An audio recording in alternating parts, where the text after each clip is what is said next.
पोरगा इंजिनिअरिंगच्या शेवटच्या वर्षाला होता. अभ्यास झाल्यानंतर आई पोराला सांगू लागली, बाळा घरचा नळ खूप दिवस झालं बंद होत नाहीये, पक्कड घे आणि नळ बंद कर.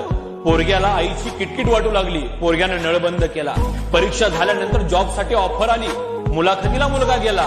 50 पोरं आली होती, एक जागा निवडायची होती. 50वा नंबर याचा होता.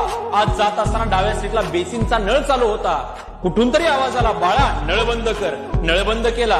खुर्चीवर जाऊन बसला.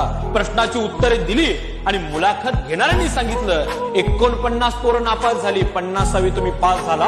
पोराने विचारला असं का? त्याला मुलाखत घेणाऱ्यांनी सांगितलं की आम्हाला प्रश्न उत्तराबरोबर नळ बंद करणारा अपेक्षित होता. घरी आला, आईला नतमस्तक झाला आणि सगळ्या जगाला ओरडून सांगू लागला, घड्याळाची किटकिट टाइम मॅनेजमेंट शिकवते, पण आईची किटकिट लाईफ मॅनेजमेंट शिकवते.